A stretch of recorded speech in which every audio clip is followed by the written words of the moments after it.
लखनऊ में सीएम योगी से मिला रामगोपाल मिश्रा का परिवार, सीएम आवास पर हुई मुलाकात।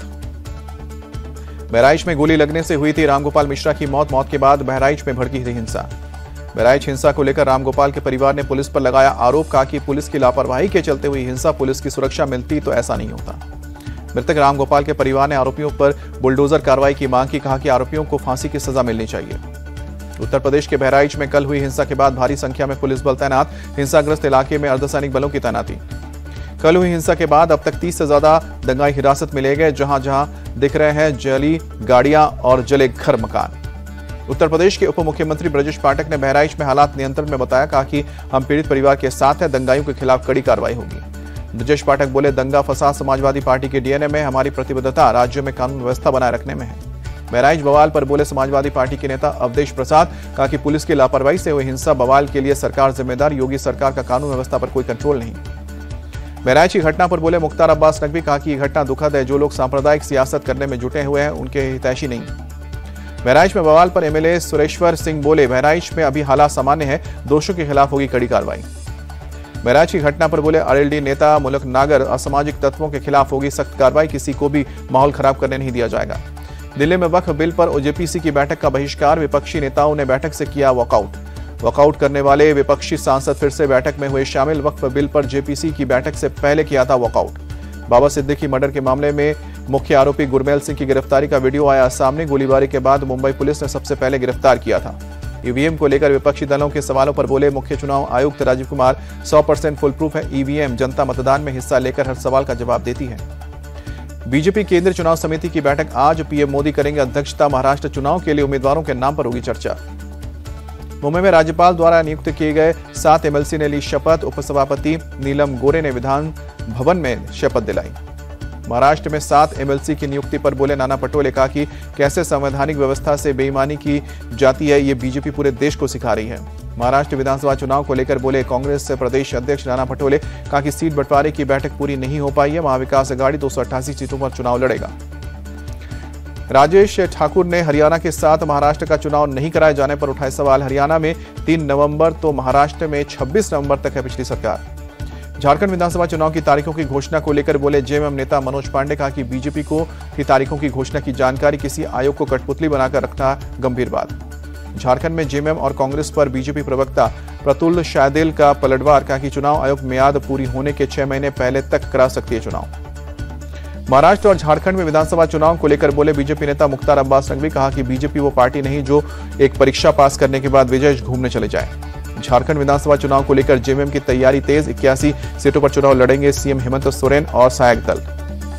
झारखंड के रांची में कांग्रेस नेता मंजू कुमारी बीजेपी में शामिल हुए, असम के सीएम हेमंत बिस्वा शर्मा और बीजेपी प्रदेश अध्यक्ष बाबूलाल मरांडी रहे मौजूद।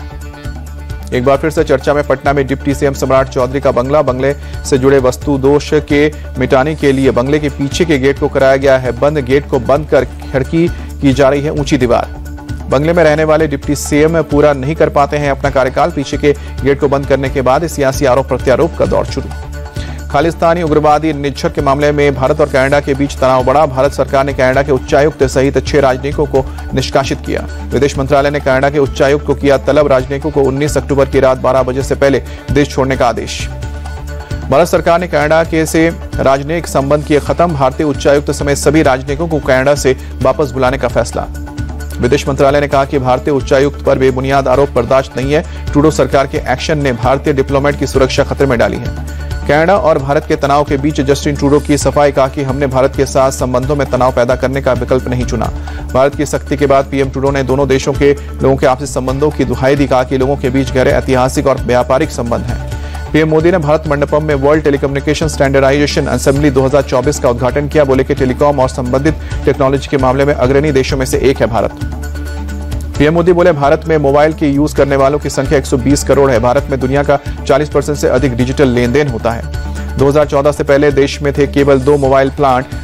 पीएम मोदी बोले देश में आज 200 से अधिक मोबाइल फोन प्लांट है, मोबाइल निर्यातक देश के रूप में जाने जाना लगा है भारत। पीएम मोदी ने भारत मंडपम में WTCA 2024 में प्रदर्शनी का निरीक्षण किया, केंद्रीय मंत्री ज्योतिरादित्य सिंधिया मौजूद रहे। दिल्ली में हुई भारत और ऑस्ट्रेलिया के बीच 2+2 सचिव स्तरीय परामर्श वार्ता, हिंद प्रशांत क्षेत्र में शांति, समृद्धि और प्रगति के लिए मिलकर काम करने पर प्रतिबद्धता दोहराई। श्रीलंकाई नौसेना ने 51 भारतीय मछुआरों को रिहा किया। चेन्नई एयरपोर्ट पर सरकार ने मछुआरों का स्वागत किया। दिल्ली में विकसित भारत के लिए प्रौद्योगिकी में प्रगति पर IFQM संगोष्ठी। IT मंत्री अश्विनी वैष्णव शामिल हुए। एस परमेश बने भारतीय तटरक्षक बल के नए प्रमुख। पदभार संभालने के बाद दिया गया गार्ड ऑफ ऑनर। सीएम आतिशी ने दिल्ली सचिवालय में प्रदूषण को लेकर अधिकारियों से बैठक की। पर्यावरण मंत्री गोपाल राय मौजूद रहे। देहरादून में सीएम धामी ने अपॉइंटमेंट लेटर दिए। विभिन्न विभागों के चयनित अधिकारियों को दिए गए अपॉइंटमेंट लेटर। अहमदाबाद में सीएम भूपेंद्र पटेल ने पत्रकारों के लिए स्वास्थ्य जांच शिविर का उद्घाटन किया। गुजरात रेडक्रॉस और सूचना एवं प्रसारण विभाग का फिट इंडिया फिट मीडिया अभियान। चेन्नई में आज भी भारी बारिश। कल से हो रही बारिश के चलते कई इलाकों में हालात बिगड़े। चेन्नई के अरुमुकम में भारी बारिश के चलते सड़कों पर पानी भरा। लोगों के घर और दुकानों में भी पानी भरा। मुंबई रोड रेज केस में पुलिस का एक्शन। पुलिस ने 9 आरोपियों को अरेस्ट किया। ऑटो से टक्कर के बाद भीड़ ने युवक की पीट कर हत्या की थी। ISSF वर्ल्ड कप फाइनल में भारत की सोनम उत्तम मस्कर ने जीता सिल्वर। 10 मीटर एयर राइफल महिला स्पर्धा में 25,252.9 के स्कोर के साथ जीता सिल्वर।